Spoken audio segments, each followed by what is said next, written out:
우리 시간 함께 하나님께 찬양 드리며 나아가겠습니다.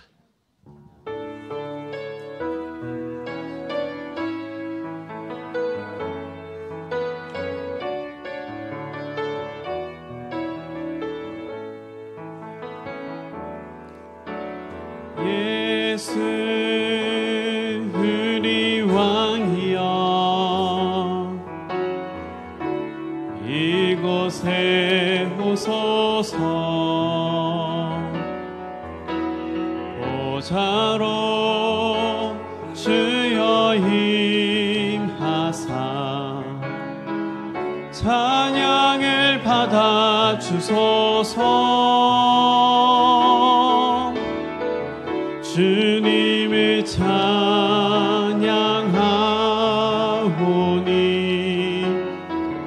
주님을 경배하오니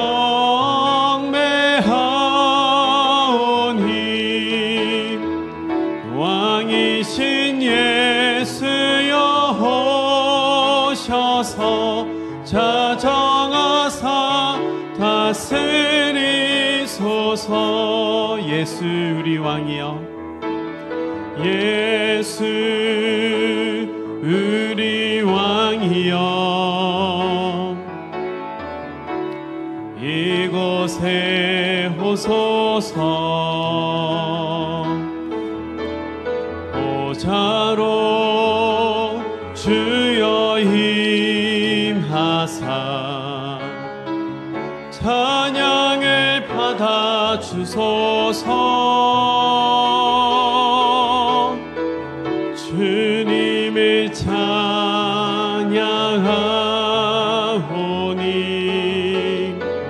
주님을 경배하오니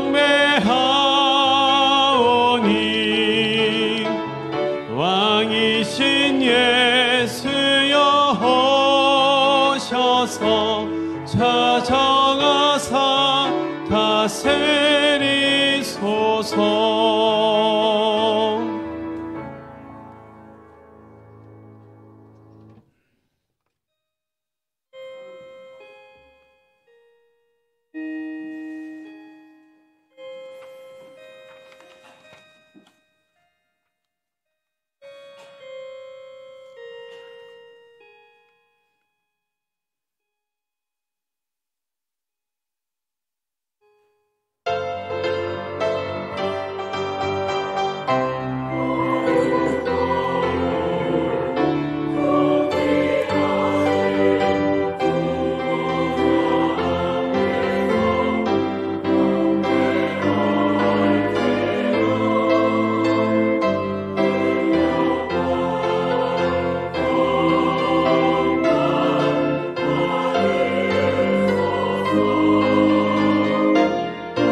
환난 가운데 우리를 도우시는 하나님, 지난 한 주도 넘어질 듯 위태로웠던 우리 삶을 붙잡아 주셔서 오늘 이 귀하고 복된 자리에 나오게 하심을 진심으로 감사드립니다.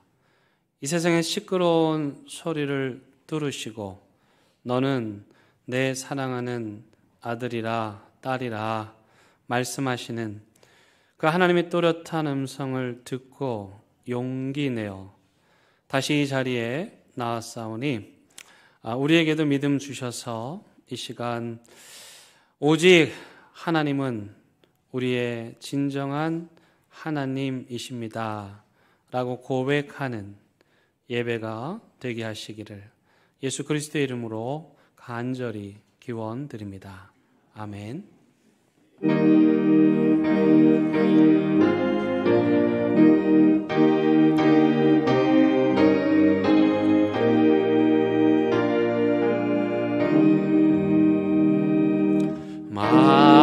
만유의 주제 총회하신 예수 사람이 되신 하나님 나 사모하여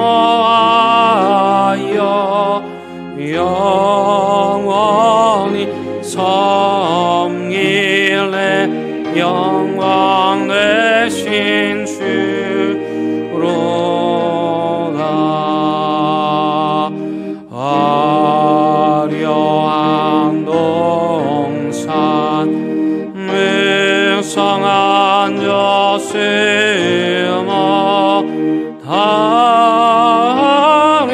아름답고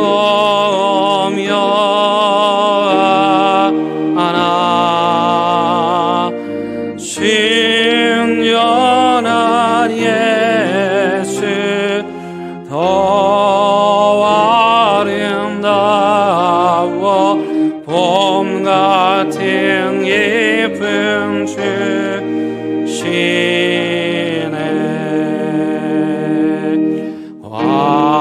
광명한 해와 명랑한 여달빛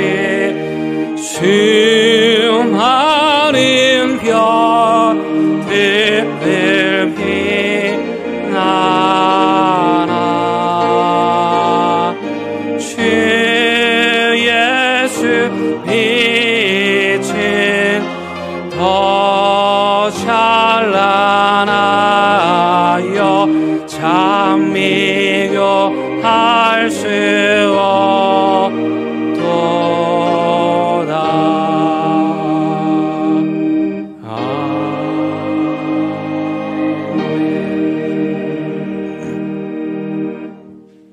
나는 시온의 의가 빛같이 예루살렘의 구원이 횃불같이 나타나도록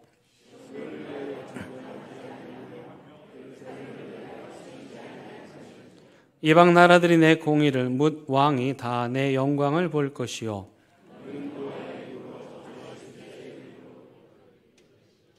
너는 또 여호와의 손의 아름다운 관 내 하나님의 손의 왕관이 될 것이라.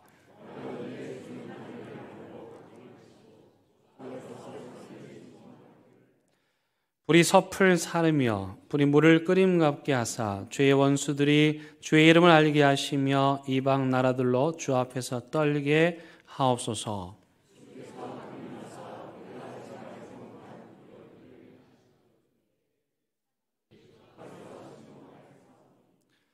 주 외에는 자기를 앙망하는 자를 위하여 이런 일을 행한 신을 옛부터 들은 자도 없고 귀로 들은 자도 없고 눈으로 본 자도 없었나이다.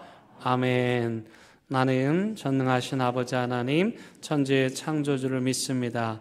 나는 그의 유일하신 아들 우리 주 예수 그리스도를 믿습니다.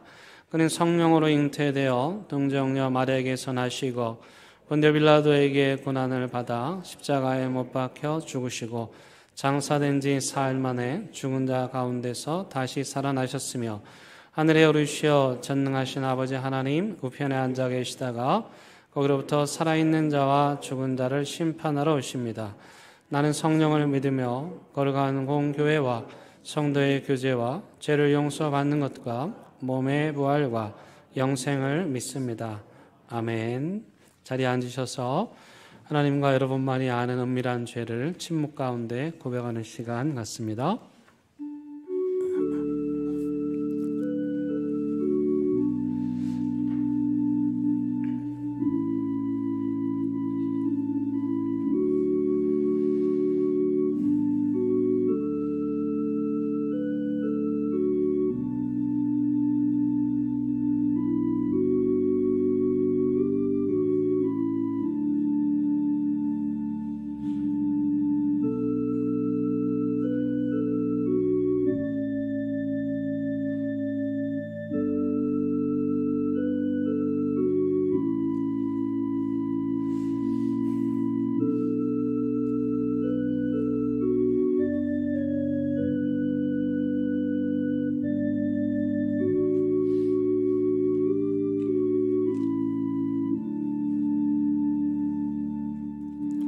여기 진심으로 참여하는 자들에게 주시는 하나님의 기쁜 소식이 있습니다.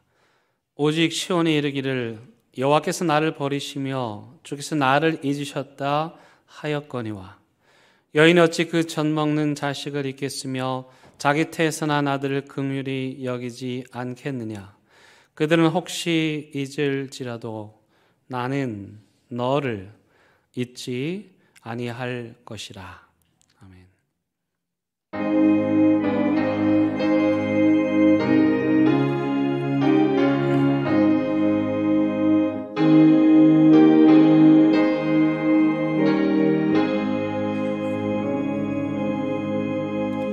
고통의 멍에 벗으려고 예수께로 나갑니다. 자유와 기쁨 베푸시는 주께로 갑니다. 병든 내 몸이 튼튼하고 빈응한 삶이 후해지며 죄악을 벗어버리려고 주께로 갑니다.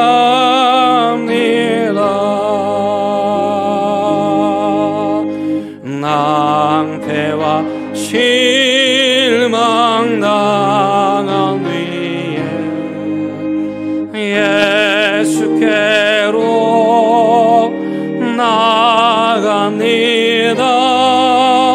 십자가 은혜 받으려고 주께로 갑니다.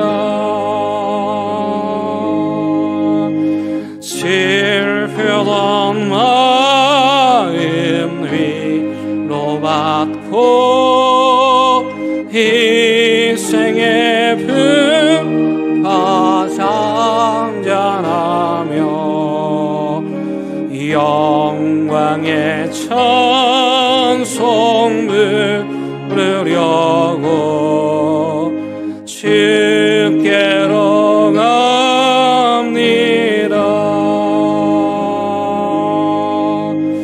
교만한 마음을 내버리고 예수께로 나갑니다. 복되신 말씀 따르려고 주께로 갑니다. 실망한 이 몸 힘을 얻고 예수의 크신 사랑 받아 하늘의 기쁨 맛보려고 주께로 갑니다. 죽음의 길을 벗어나서 예수께로 나갑니다. 영원한 집을 바라보고 주께로 갑니다.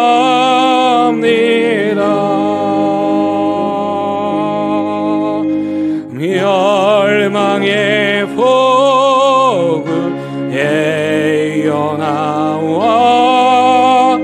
평화의 나라 다다라서 영광의 주를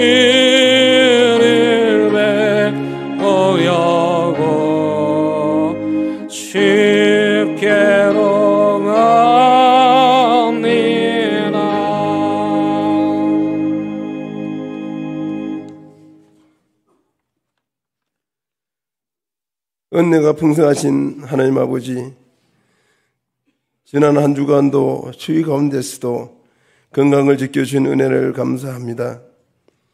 오늘도 복된 주일을 허락하셔서 주님 앞에 예배를 드리기 위하여 추위 가운데서도 주의 전을 사모하는 마음으로 모이게 하심을 감사합니다. 24년도의 끝자락에서 뒤돌아보면 연초에 세웠던 기억들을 다 이루지 못한 것도 있고, 그리고 주님의 은혜에 감사하는 삶을 살지 못한 것도 있고, 주님의 말씀 따라 순종하지 못한 일들이 있음을 회개합니다. 4년도를 끝까지 잘 마무리하게 하시고 새해를 잘 시작하기 위하여 부서와 기관의 리더자들을 잘 세워지게 하옵소서. 주님 말씀하시기를 맡은 자에게 구할 것은 충성이라고 하셨으니 우리 교우들에게도 주님이 주시는 믿음의 분량에 따라 최선을 다하여 충성하게 하옵소서. 하나님 아버지, 이 나라 정치와 경제가 안정되지 못하여 어려움을 겪으며 살아가는 이 시기에 믿음의 건속들은 하나님의 은혜를 구하고 체험하며 인내하는 삶을 살아가게 하여 주옵소서. 이번 주간에 성탄절을 맞이하는 기쁨을 주옵소서.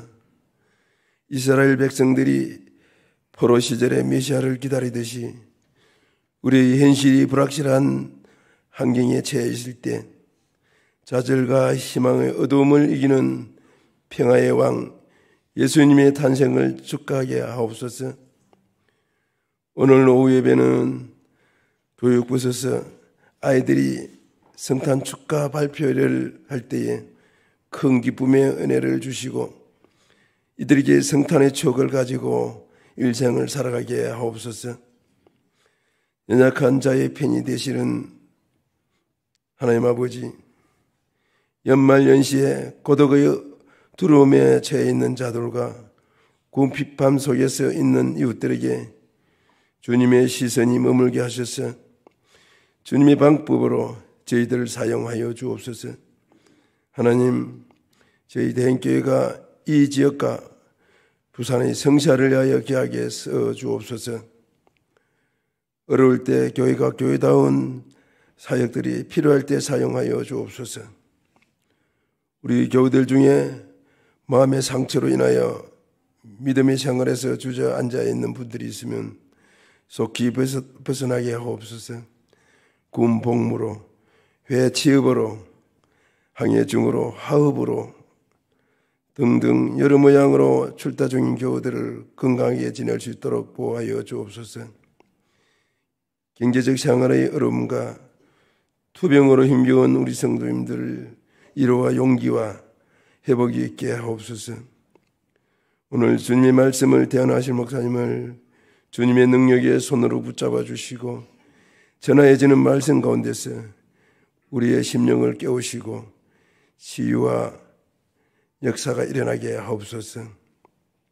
할렐루야 찬양대가 준비하여 불려지는 성호가 저희들에게 신앙 고백을 담아서 올려지게 하옵소서. 저희 구석구석에서 헌신과 봉사로 헌신하는 우리 교우들에게 넘치는 복을 주시기를 간절히 원하오며 우리 주 예수 이름으로 기도하옵나이다. 아멘.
오늘 우리에게 주시는 하나님의 말씀은 누가복음 1장 39절에서 45절의 말씀입니다.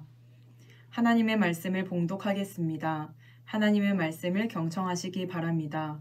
이때 마리아가 일어나 빨리 산골로 가서 유대 한 동네에 이르러 사가랴의 집에 들어가 엘리사벳에게 문안하니 엘리사벳이 마리아가 문안함을 들으매 아이가 복중에서 뛰노는지라. 엘리사벳이 성령의 충만함을 받아 큰 소리로 불러 이르되 여자 중에 네가 복이 있으며 내 태중의 아이도 복이 있도다. 내 주의 어머니가 내게 나아오니 이 어찌된 일인가. 보라, 내 문안하는 소리가 내 귀에 들릴 때에 아이가 내 복중에서 기쁨으로 뛰놀았도다. 주께서 하신 말씀이 반드시 이루어지리라고 믿은 그 여자에게 복이 있도다. 아멘. 이것은 하나님의 말씀입니다.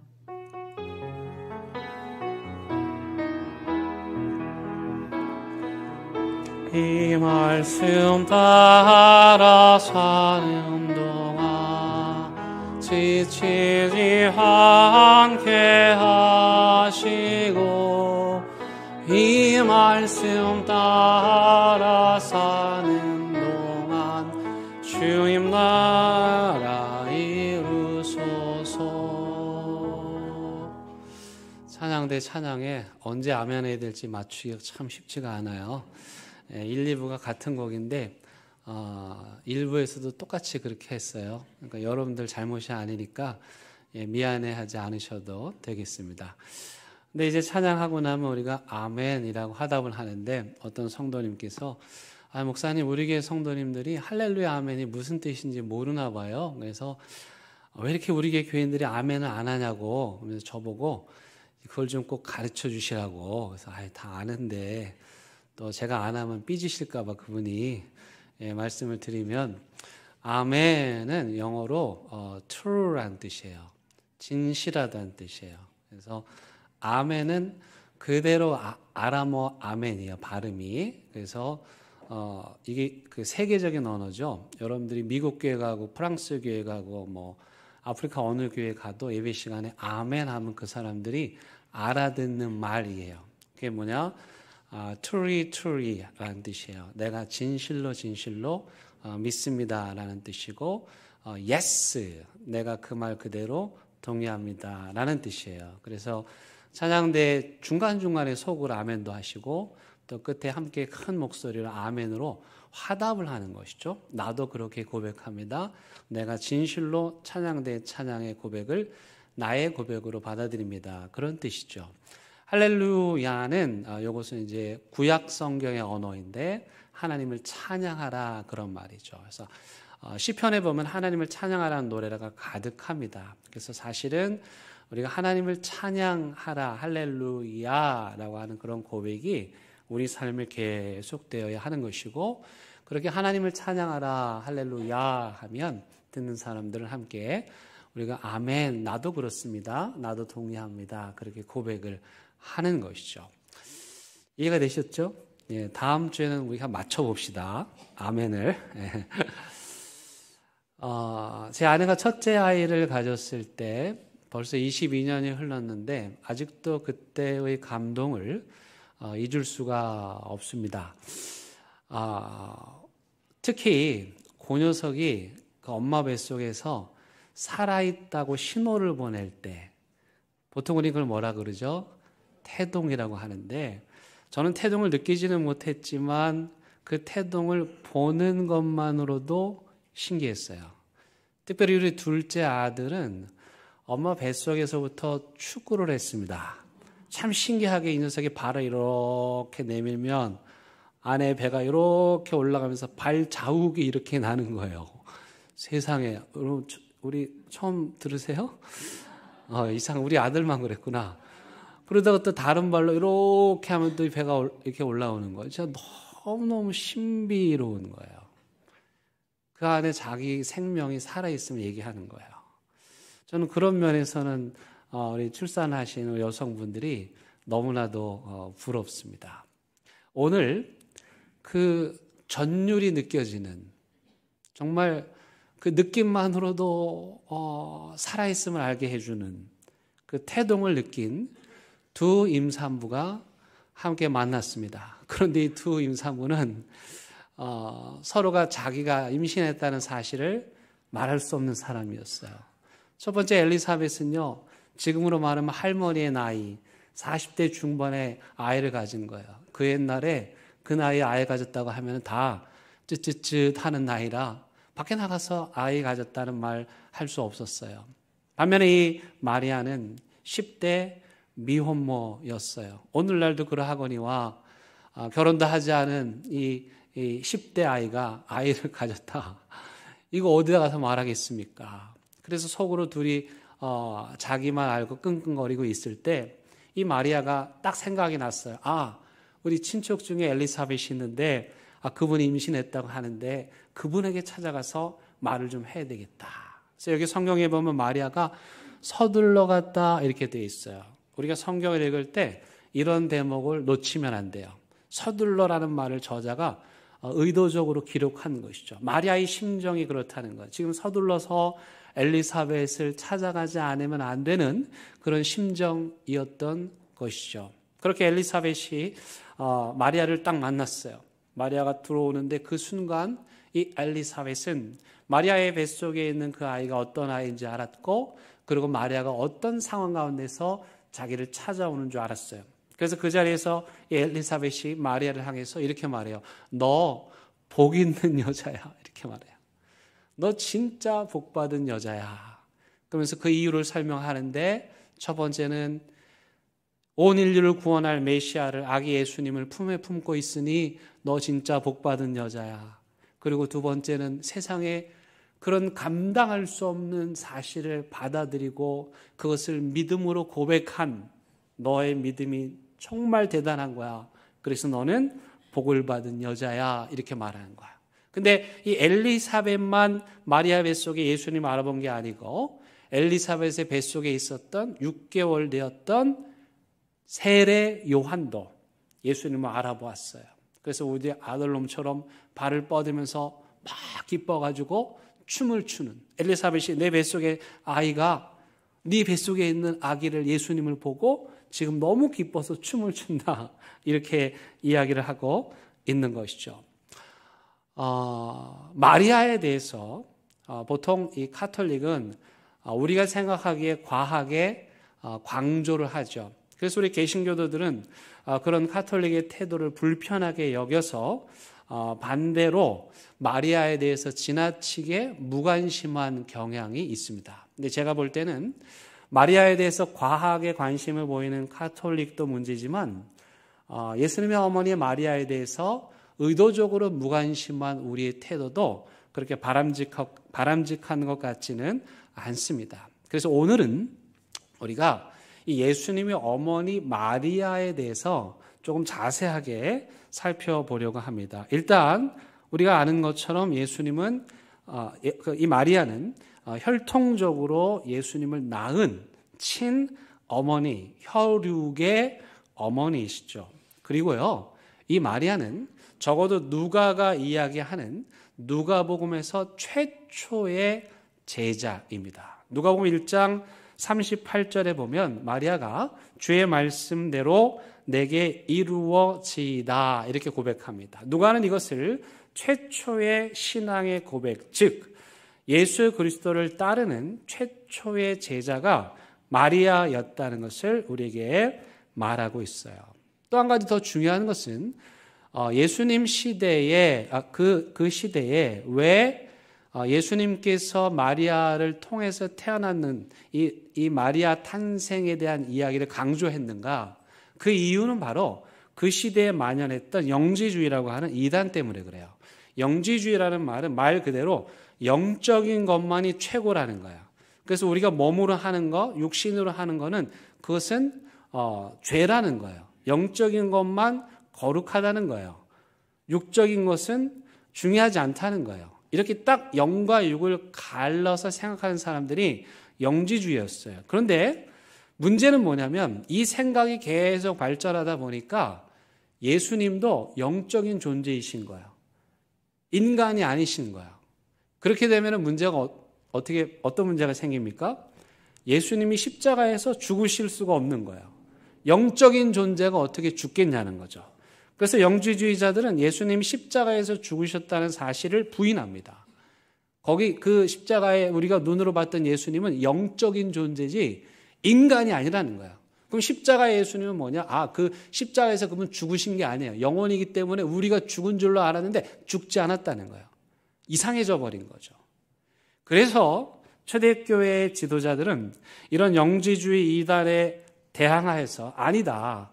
우리 예수님은 우리가 알고 있는 것처럼 하나님이시지만 동시에 인간이십니다. 이 사실을 강조하기 위해서 예수님께서 마리아를 통해서 태어났다는 이 사실을 사람들에게 가르치기 시작했던 것입니다. 여러분, 우리 기독교는 우리 예수님은 온전한 하나님이시고 동시에 온전한 인간이라고 믿습니다. 동시에 하나님이시고 동시에 인간이라면 우리 계산대로 50%는 하나님이고 50%는 사람인가? 아닙니다. 그렇지 않습니다. 우리 예수님은 100% 완전한 하나님이시고 동시에 100% 완전한 인간이십니다. 이걸 제가 수학적으로 설명할 수는 없습니다. 논리적으로 제가 설명할 수는 없습니다. 그러나 우리 예수님이 100% 하나님이신 이유는 그분이 하나님이시기에 신적 능력을 가지셨기 때문에 그래서 우리를 구원하실 수 있는 능력이 있으신 분입니다. 그래서 예수님은 온전한 하나님.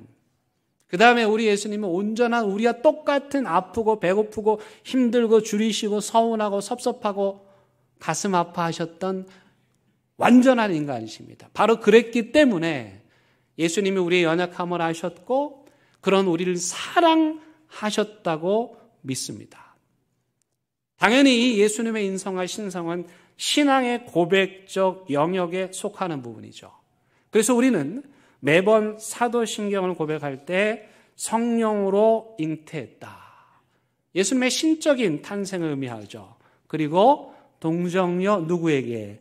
마리아에게, 한 여성에게 모든 생명이 태어나듯이 우리 예수님께서도 마리아라고 하는 그 여인을 통해서 나셨다라고 하는 신앙의 고백을 매 사도신경 때마다 하고 있는 것입니다. 이 마리아가 맨 처음 이제 아들을 낳을 것이다. 너가 아기를 가졌다. 우리로 말하면은 이제 이게 태몽이고 이게 수태고지라고 하는데 천사로부터 이 마리아가 아들을 낳을 것이라는 그 말을 들었을 때 그때 나이가 얼마라고요? 그때 결혼 정년기를 생각하면은 10대고요. 그리고 아무리 많이 잡아도 20살을 넘지 않아요. 그러니까 우리 청소년부의 아이들 나이예요. 여러분 가끔 TV에 보면 고등학생들이 결혼한 얘기 나오잖아요. 바로 그런 상황인 거죠. 그런데 이 10대 소녀였던 마리아가 너가 이제 아기를 낳게 될 거다. 너가 아기를 가졌고 그가 예수다. 이렇게 말할 때 얼마나 힘들었겠습니까? 그 시대의 사회 문화로 보면 생명을 부지할 수 없는 거예요. 돌에 맞아 죽는 거예요.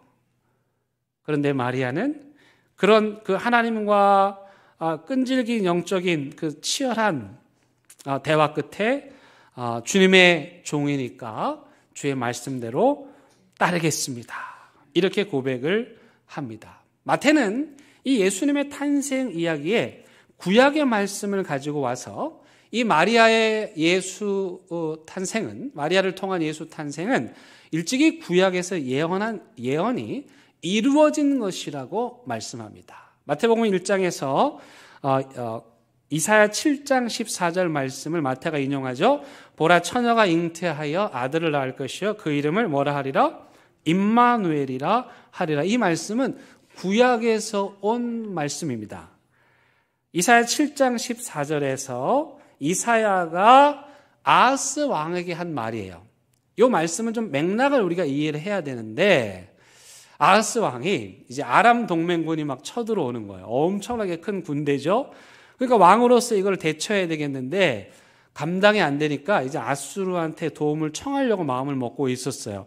그때 하나님께서 이사야 선지자를 보내셔서 아니라고 그렇게 하지 말고 내가 도와줄 테니까 아람 동맹 두려워하지 말아라.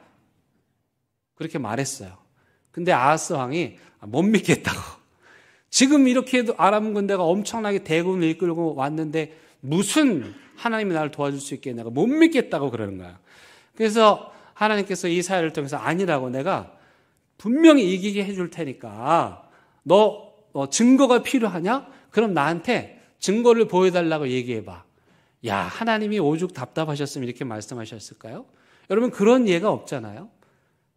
하나님한테 우리가 증거를 보여달라고 막 말하는데 하나님이 먼저 아하스에게 보여주겠다고. 뭘 하면 믿게? 내가 어떻게 하면 믿겠어? 내 말을 어떻게 믿겠어? 보여줄 테니까 뭐든지 말해봐. 그런데 아하스가 얼마나 악한 줄 아세요? 나는 볼 필요 없습니다 이래요. 하나님 그럼 보여주세요 이래야 되는데 나는 볼 필요 없습니다. 믿지 않습니다 이렇게 말하는 거예요. 그때에 하나님께서 이사야 선지자를 통해서 아하스가 원하지도 않았는데 보여준 증표가 뭐냐? 처녀가 아기를 갖고 애를 낳는다. 이거보다 더 놀라운 일이 있습니까? 믿을 수 없는 일이잖아요. 하나님께서 아하스에게 믿을 수 없는 이 일을 보여주신 일은 뭡니까? 믿을 수 없는 아람 군대를 물리치는 역사를 하나님이 보여주시겠다고 하는 약속의 말씀이었던 것이죠. 그 똑같은 의미가 그대로 마태복음으로 와서 도대체 있을 수 없는 처녀가 아기를 갖고 아이를 낳는 그런 일들이 이루어지게 되었다는 사실을 마태가 이사야의 말씀을 인용하면서 우리에게 전하고 있는 것이죠. 따라서 이 임마누엘의 예언은 도저히 일어날 수 없는 일, 믿기지 않는 그 일이 일어났고, 그리고 일찍이 이사야가 예언한 그 아이를 통해서 하나님께서 구원의 역사를 펼쳐가실 것이라, 이 사실을 믿어라, 그 이야기를 하고 있는 거죠. 그렇게 수태고지를 받은 이 마리아가 떨리는 마음으로 오늘 본문에 보니까 자기의 먼 친척이었던 엘리자베스를 찾아갑니다. 왜 찾아갔을까요? 하나님으로부터 엄청난 소명을 받았지만, 그러나 그 소명이 정말 진짜인지, 내가 이게 그냥 꿈꾼 것은 아닌지 확인하고 싶었을 거예요. 그래서 누구에게 말도 하지 못하고 부모님에게도 말도 할 수 없어서 이 마리아가 엘리자베스를 찾아갔는데, 가자마자 이 엘리자베스는 이것이 하나님의 뜻인 것을 알았고, 이 마리아가 다행히도 그 하나님의 뜻에 순종하는 믿음을 보였다는 사실을 칭찬하고 있습니다. 그렇게 함으로써 이 마리아는 자신의 소명이 그저 자아도취적이거나 꿈을 꾸었거나 자기 생각이 아닌 하나님의 확실한 뜻이었다는 사실을 깨닫게 됩니다. 그래서 마리아가 그때야 비로소 이 놀라운 일을 이루신 하나님을 찬양합니다. 그 찬양이 바로 46절부터 55절까지 나오는 그 유명한 마리아의 찬가입니다. 이 마리아의 찬가의 내용을 한마디로 말하면 뒤집어 엎으신다예요. 하나님께서 이 땅에 하나님의 나라를 이루시면서 위에 있는 자들은 끌어내리시고 마리아처럼 가난한 자들은 높이시는, 완전히 세상을 뒤집어 엎는, 세상을 전복시키는 하나님. 먹는 전복이 아닙니다. 업사이드 다운 되는, 리버스 되는 놀라운 역사의 반전을 일으키신 하나님, 그 하나님을 찬양하는 거예요. 여기서 마리아가 뭐라 그럽니까? 교만한 자들을 흩으시고 권세 있는 자들을 낮추시고 부유한 자들을 빈손으로 돌려보내시는 반면에 겸손한 자들을 위로하시고 배고픈 자들을 만족시키시고 이스라엘의 손은 잡아주시는 분. 여러분 신기하죠? 엘리자베스의 남편은 제사장입니다. 그 시대의 주인공은 남자이죠. 그런데 이 남편의 역할은 그냥 배경화면 정도, 그리고 이 놀라운 역사를 드러내는 그 역할은 바로 이 사갈의 아내인 엘리자베스가 하고 있어요. 그리고 누가는 마태복음과는 달리, 마태복음에서는 수태고지를 받은 사람이 마리아의 남편 요셉이었는데, 누가복음에서는 그 수태고지를 받은 사람이 여성인 마리아입니다. 여러분 그 시대의 통념으로 보면 남편이 있고 남편이 제사장이면 이 이야기의 주인공은 남편이어야 돼요. 제사장 사가랴여야 돼요. 근데 누가는 그 주인공들은 배경 처리해버리고 그 시대의 비천한 여인이었던, 아무런 주목도 받지 못했던 가장 낮은 여인 마리아를 일으키는 거죠. 그의 이름을 높이는 거야. 여러분, 마리아라고 하는 이름의 뜻이 무엇입니까? 높여진 자라는 뜻입니다. 높여진 자라는 뜻이라는 말은 그녀가 어떤 상태에 있었다는 것이죠? 낮은 상태에 있었다는 것입니다. 여러분, 그 시대의 마리아는 평범한 이름입니다. 동네 가가지고 어이 마리아 그러면 열의 여덟은 고개를 돌아보는 그 정도로 흔한 여인이었는데, 하나님께서는 그 흔하디 흔한 이름을 가진 아무도 주목하지 않는 10대 소녀 마리아를 주목하셨고, 그 마리아를 들어서 온 인류를 구원하는 예수님을 태어나게 하신 것입니다. 이 역사를 뒤집어 엎는 전복의 사건, 이게 바로 예수 그리스도의 사역이기도 했습니다. 여러분, 예수님께서 설교를 하시죠. 마태복음에서는 산상수훈이라고 말하고 누가복음에서는 평지설교라고 말합니다. 그 평지설교에서 예수님께서 이렇게 말씀하십니다. 가난한 자는 복이 있나니. 갑자기 위로가 되죠. 제가 볼 때는 위로가 안 되는 분 한 분도 없어, 지금 여기. 위로가 됐으면 좋겠구만 좀. 부한 자들은 반면에 어떻게 해요? 화가 있다. 가난한 자는 복을 누리고, 그 악한 경제 시스템에서 자기 탐욕의 배를 채운 자들은 땅으로 떨어지는 업사이드 다운의 역사, 다 뒤집어 엎는 역사, 그게 바로 마리아의 노래에 있고 예수님의 사역에 있습니다. 중요한 건 엘리사벳을 찾아간 이 마리아가, 이 두 임산부가 얼마 동안 같이 있습니까? 석 달 동안을 같이 있습니다. 이 대목 또한 놓쳐서는 안 되는 아주 중요한 대목입니다. 여러분, 우리가 믿음의 길을 가는 데 있어서 서로 신앙적인 이야기를 나눌 수 있는 좋은 친구가 필요합니다. 내가 이해되지 않는, 내가 남자도 모르는데 아기를 가지고 내가 낳은 아기가 인류를 구원한다는 이 말도 되지 않고 이해도 되지 않는 이 이야기를 나눌 수 있는 누군가. 저는 이 석 달이 두 여인에게 큰 위로가 되었다고 봅니다. 서로가 같은 입장에서 자기들만이 아는 이야기를 나누고 이해하고 또 공감이 되고, 엘리사벳은 한 6개월 먼저 이제 그 아기를 가졌으니까 3개월 때는 어떻게 하거라 뭐 이런 얘기도 좀 해줬을 것이고, 제가 지난주에 우리에게 이제 올해로 은퇴하시는 성도님들과 함께 식사를 했는데 그분들과 나누는 대화 중에 그런 말씀을 했습니다. 인생의 노년에서 가장 큰 복이 무엇인가? 신앙의 언어들을, 이해할 수 없는 이 신비한 일들을 이해해 주면서 함께 이야기할 수 있는 믿음의 벗이 있는 것이 가장 큰 축복이다. 여러분, 노년에 여러분들에게 엘리사벳이 필요하고요, 마리아가 필요한 거예요. 그걸 통해서 우리가 위로를 받아야 되고, 그 위로를 받아야만 우리가 믿음의 길을 걸어갈 수 있는 거예요. 그러니까 여러분, 더 늙기 전에 함께 노년을 나눌 수 있는 그런 마리아 같은, 엘리사벳 같은 친구들을 많이 만드실 수 있기를 바랍니다. 이제 이 마리아가 이제 아기를 낳죠. 어디로 갑니까?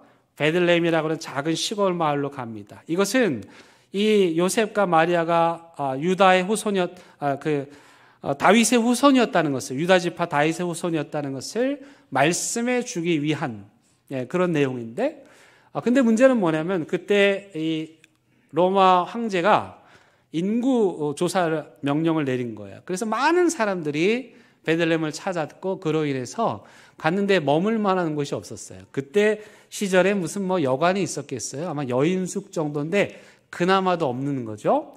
그래서 집을 찾다 아기는 나오고, 그래서 하는 수 없이 어느 사람 집 가축의 우리, 그 우리에 들어가서 여기 지푸라기가 있네요. 아주 그 마구간을 잘 만들어 놨는데 그 마구간에 지푸라기를 깔고 거기에서 예수님이 태어나셔. 예수님 보여요? 예, 그 예수님이에요. 예. 저렇게 짐승의 말 밥통에 우리 예수님께서 태어나시는 거죠. 예수님이 태어나시고 들판의 목동들 그리고 동방의 박사들이 예수님을 경배하러 갑니다. 퀴즈입니다. 누가 먼저 갔을까요? 목동일까요? 동방의 박사들일까요? 성경에 나오진 않지만 동방 박사들은 그 헤롯 왕한테 먼저 가서 시간을 좀 뺏기죠. 제가 볼 때는 목동들이 가장 먼저 갔을 거다. 그리고 이 박사들은 이 행동하는 것보다 생각하느라고 시간을 지체했을 텐데 이 목동들은 듣자마자 실천했기 때문에 아마 목동이 먼저 가지 않았을까. 이들이 가서 아기 예수님께 경배하며 이 땅에 오신 왕 예수 그리스도를 맞이하죠. 그것이 우리가 잘 알고 있는 성탄의 이야기입니다. 그리고 이 마리아는 예수님을 잘 기릅니다. 그의 어린 시절을 누가복음 2장 말씀에 보면은 그 예수님께서 잘 자라고 강하여지고 지혜가 충만하다라고 2장 40절에서 말씀해요. 그것이 예수님의 어린 시절, 12살 이전의 어린 시절을 말해주는 거예요. 사실은 예수님의 인간 예수로서의 삶, 어린 시절을 우리가 잘 모르는데 누가가 이렇게 조금 힌트를 주고 있어요. 또 한 가지 예수님의 사춘기, 청소년 시절에 일어난 이야기도 해주고 있습니다. 예수님께서 12살 됐을 때 온 가족이 명절을 맞아가지고 성전을 찾아갔어요. 그리고 이제 다시 집으로 돌아오는데 사람들이 막 붐비고 명절이니까 막 복잡하고 그래가지고 글쎄 이 마리아와 요셉이 예수님이 없는 줄도 모르고 자기들끼리 집으로 간 거예요. 한참을 가다 보니까 예수님이 없는 거예요. 여러분 옛날에 아이 키울 때 이런 경험 없으셨어요? 예, 그렇죠. 잃어버려 본 분들 계시죠. 저도 3명이라 한참 가다 보면 한 명이 없기도 하고 막 그랬어요. 예. 아이를 잃어버린 거예요. 가슴이 철렁 내려앉았죠. 그때부터 더듬어 다시 온 길을 따라갔더니 어디까지 갔냐면 성전까지 간 거예요. 성전에 갔더니 예수님이 거기 있어요. 그러면 이때 어떻게 해야 돼요? 예수님 뭐 하고 있어야 되죠? 눈물 콧물 흘리면서 막 깨지지 해가지고 엄마 아빠를 찾고 있어야 되는데 이게 웬일입니까? 아무렇지도 않다는 듯이 거기 성전의 사람들하고 대화를 나누고 있어요. 이럴 때 부모는 어떻죠? 뚜껑이 열리는 거죠. 예수님도 사춘기 때 속을 좀 썩이신 거예요. 그래가지고 이제 속이 상한데 이 마리아가 지금 뭐 하는 거냐고 따라와야 되지 안 따라오고 여기서 그것도 3일씩이나 이렇게 아무렇지도 않게 있을 수가 있냐고 서운하기도 하고 화가 나기도 하고 그래서 얘기하죠. 그때 예수님이 참 의미심장한 말씀을 합니다. 어머니 아버지 나 여기 내 집이잖아요. 내가 여기 있어야 되는 거 잘 아시잖아요. 이런 엉뚱한 말을 합니다. 아마 다른 사람들은 못 알아들었을 텐데 성경은 이렇게 말합니다. 마리아는 그 말을 마음에 두니라. 마리아의 마음속에 지금 청소년 사춘기 이 아들을 키우는 게 너무너무 힘들었는데 그 사건을 통해서 이 아들 예수가 소명의식을 잊어버리지 않고 있구나. 그리고 나도 이 아들이 내 아들이 아니지. 하나님께 바쳐진 아들이지. 그렇게 생각을 했던 것입니다. 이후에 가나 혼인잔치에 갑니다. 친척집 결혼식에 갔는데 결혼식에 포도주가 떨어진 거죠. 떨어지면 떨어진 대로 주인의 책임인데 아마도 이 주인과 매우 가까웠던 모양이죠. 마리아가 예수님께 말합니다. 아들아, 포도주가 떨어졌단다. 성경은 좀 근엄하게 얘기하지만 당연히 아들한테 이렇게 말했겠죠. 그러니까 어머니, 저한테 왜 그러세요? 저 아직 아니에요. 지금 저한테 그렇게 시키지 마세요. 저 하고 싶지 않아요. 근데 이 어머니가 막무가내예요. 하인들을 불러다가 내 아들 시킨 대로 하세요. 그래서 예수님께서 그들에게 물을 떠오라 하셨고 그것이 물이 변하여 포도주가 됐습니다. 이 사건의 내용을 이야기하려고 하는 것이 아니라 어머니 마리아는 지금 머릿속에 잊지 않고 무엇을 기억하고 있습니까? 내 아들이 나가서 돈을 벌어가지고 우리 집안을 일으키고 내 노후를 잘 먹고 잘 살게 해줄 아들이 아니라 어떤 아들입니까? 포도주가 떨어져서 잔치가 끝이 나는, 슬픔으로 끝이 나는 이 세상에 다시 포도주를 만들어줄, 다시 생명의 포도주를 만들어서 이 사람들이 기쁨의 잔치를 계속하게 만들어 주어야 하는 그런 구원자라는 사실을 이 어머니 마리아가 잊지 않고 있었다는 사실을 우리는 이 이야기를 통해서 알 수가 있습니다. 사실 예수님의 동생들은 예수님에 대해서 서운했습니다. 여러분, 예전에 형제들이 많을 때 보통 첫째들은 어떻게 했습니까? 대학을 못 갔죠. 대학은 무슨 대학입니까? 고등학교, 중학교도 못 가죠. 공부를 못 합니다. 왜입니까? 줄줄이 딸린 동생들 먹여 살리느라고 어린 나이에 먼저 나가서 일하는 거예요. 그렇게 보통 첫째 누나 또 첫째 그 아들들이 그렇게 희생하잖아요. 그렇게 해서 동생들이 공부했잖아요. 그러니까 이 동생들도 당연히 예수님이 그러기를 바랬는데, 그러니까 이유를 모르겠지만 요셉이 어느 시점부터 나타나지 않는 것으로 보아 아버지가 부재한, 즉 예수님이 소년 가장이 된 상황이었는데, 이 예수님이 가정을 돌보기는커녕 밖에 나간 거죠. 그러니까 이 동생들 입장에서는 매우 서운했고 그 서운함을 표출합니다. 가리지 않고. 그러나 마리아는 어머니로서 그렇게 말할 수도 있지만 오히려 동생들 이렇게 하지 말라고 완곡하게 말리면서 예수께서 걸어가야 할 그 길을 갈 수 있도록 격려해 주셨습니다. 그렇게 걸어간 마지막 길이 어디였습니까? 십자가였습니다. 여러분, 미술작품에서 미술가들이 가장 많이 활용하는 작품 중에 하나가 피에타 상입니다. 어머니 마리아가 죽은 아들 예수를 이렇게 끌어안고 있는 그 장면. 모성애죠. 사랑하는 자식의 죽음 앞에 어머니의 심정이 거기에 그대로 드러나 있죠. 우리 예수님도 마찬가지였습니다. 십자가에서 죽은 그 아들을 이렇게 자기 품에 안고 죽은 아들을 품은 어머니의 그 마음을 우리 마리아도 느꼈던 것이죠. 그분의 노후는 예수님의 제자였던 요한이 예수님의 부탁대로 이 어머니를 돌보라고 했거든요. 그래서 요한이 에베소로 모시고 가서 이 마리아를 모셨을 것으로 추정이 됩니다. 여러분, 우리는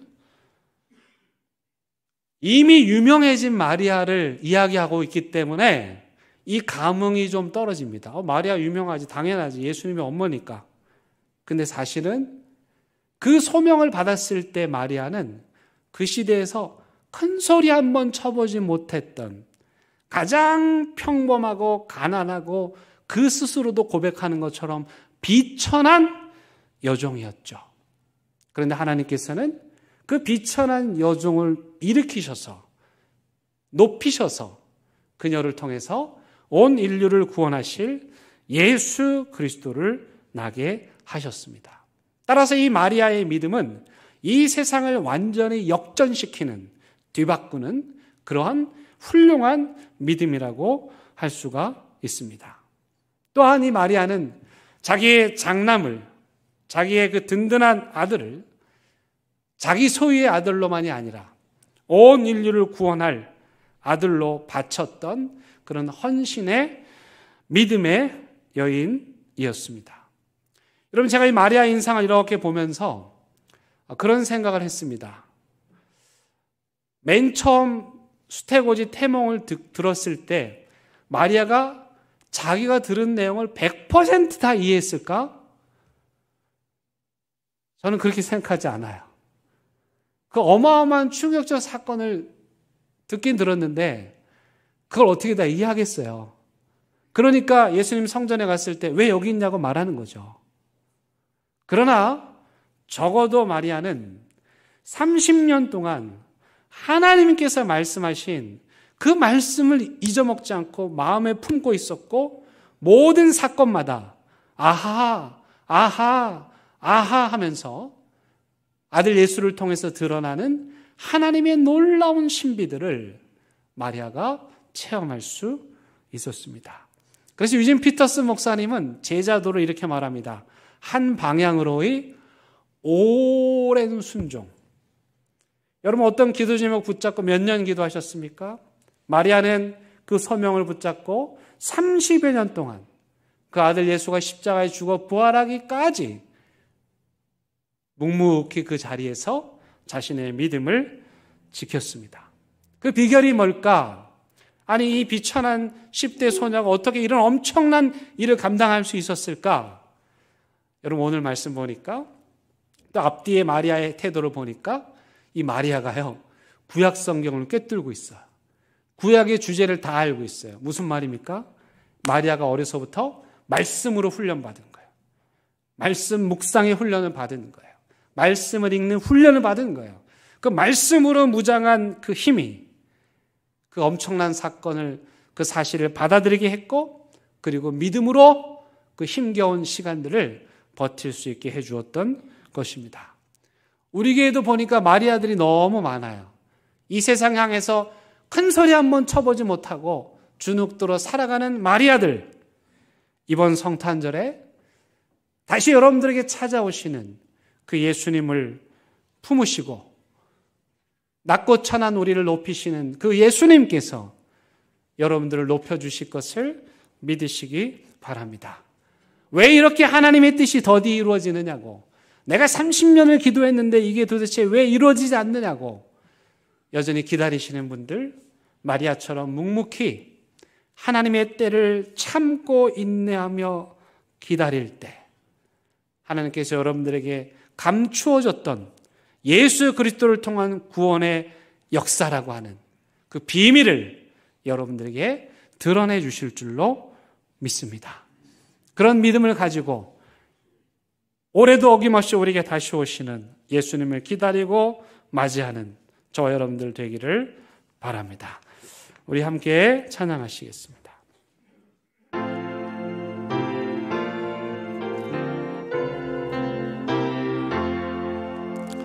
오랫동안 기다리던 주님 강림하셔서 죄의 매인 백성들을 자유 얻게 하시네. 주는 우리 소망이 인가위 이루어내시니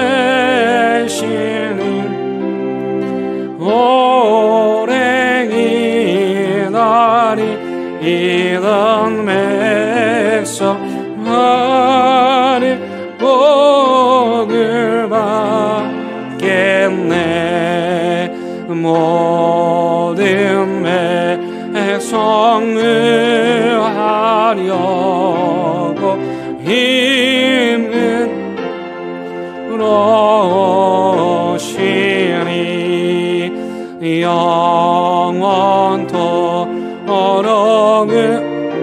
은혜를 친히 다스리시네. 죄로 상한 우리 마음에 애로서 거치고 주의 미나 보좌 앞에 이를 걸어가소서.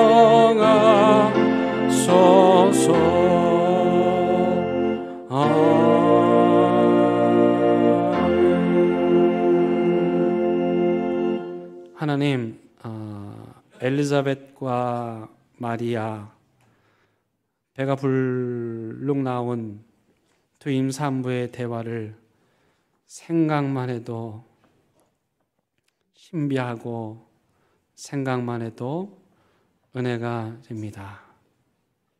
하나님, 이번 성탄절 우리가 감당할 수 없는 말씀을 하실 때에 우리가 마리아처럼 엘리자벳처럼 그 말씀 순종할 수 있는 믿음 주시옵소서. 그 약속이 오래 걸린다 할지라도 그 약속 믿고 인내하고 기다리는 이 대림절 기간 되게 하여 주옵소서. 예수님의 이름으로 기도드립니다. 아멘.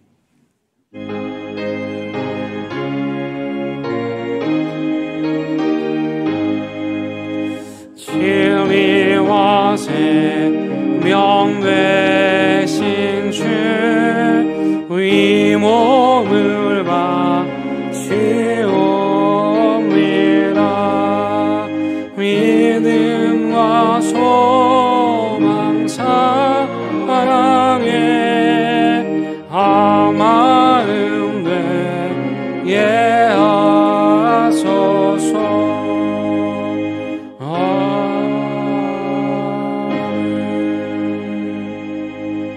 하나님, 이 시간 낮고 비천한 마리아와 같은 우리를 건지시고 구원하시고 하나님의 자녀로 존귀 여겨주심에 감사하여 귀한 예물 드립니다. 주님이 예물 받아주시고 드리는 손길들, 그 믿음의 고백 기억하셔서 하늘의 복 내려 주시옵소서.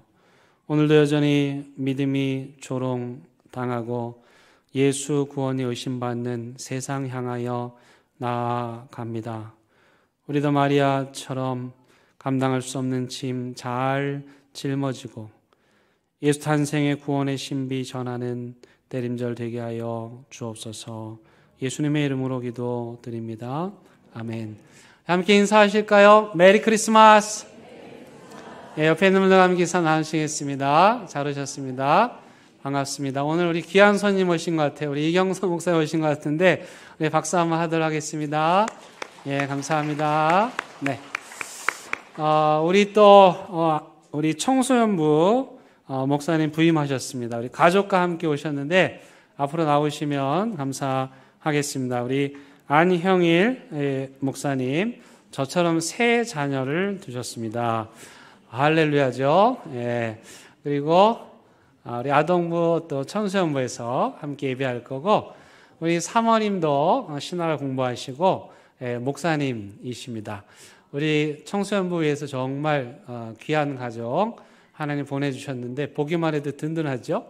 예, 우리 큰 박수로 환영하도록 하겠습니다. 감사합니다. 네. 예, 감사합니다. 들어가셔도 되겠습니다. 예, 오늘 오후에 우리 성탄절 우리 발표회가 있습니다. 많은 팀들이 준비해가지고 예수님의 오심을 기뻐하는 잔치를 하는데 여러분 많이 참여해 주시기를 바랍니다. 이번 수요일 날은 성탄절 예배 11시에만 한 번 있습니다. 연합 예배로 드리고 그날 수요일 저녁은 가족들과 함께 성탄절 시간 가지시기를 바랍니다. 우리 성탄절날 세례 받으시는 분도 오늘은 목양실에서 세례 문답식 있습니다. 우리 후견인들도 함께 기도해 주시고 준비해 주시기를 바랍니다. 한 해의 끝자락 또 새해 시작에서 우리가 기도하기 원합니다. 12월 30일부터 1월 4일 한 주간 동안 새해 맞이 특별 새벽 기도회를 합니다. 지금 나라가 많이 어려운데 특히나 기도해야 될 것 같아요. 그래서 여러분들 요 한 주간은 좀 여기 시간을 떼어두시고 새벽에 오셔서 나라를 위해서 또 한 해를 마무리하고 새해를 맞는 여러분들의 삶을 위해서 기도해 주시기를 바랍니다. 우리 청소년 아이들을 도우시는 천종호 장로님 운영하시는 사단법인에 우리가 김장을 후원하였습니다. 제가 들으니 그 아이들 센터에 김치가 없다고 해가지고 우리의 사랑을 모아서 전해드렸는데 이번에 봤더니 미혼모 센터에 많이 보내셨더라고요. 마리아가 미혼모였는데 그래서 그런지 모르지만 어쨌든 여러분들의 사랑으로 우리 센터에 있는 분들에게 잘 전해드렸습니다. 기도해 주시기 바라고 도와주심에 감사합니다. 이금랑 권사님, 김성칠 성도님 둘째 딸 진희 자매가 이번 주 토요일 날 결혼식 합니다. 여러분 축복해 주시고 기도해 주시기를 바랍니다. 오늘 점심에는 그 남해 시금치 아주 특산물이 나오는데요. 내산교회에서 보내주셨습니다. 제가 목사님께 이거 웬 시금치냐? 요즘에 남해 시금치 비싼 거 아시죠? 했더니 지난번에 우리가 그 전도 여행 갔잖아요. 성도님들이 그때 너무 고마워서 감사의 마음으로 시금치 보내주셨습니다. 오늘 점심 때 맛있게 드시기 바랍니다. 이제 다 함께 일어나셔서 결단의 찬양 부르시겠습니다.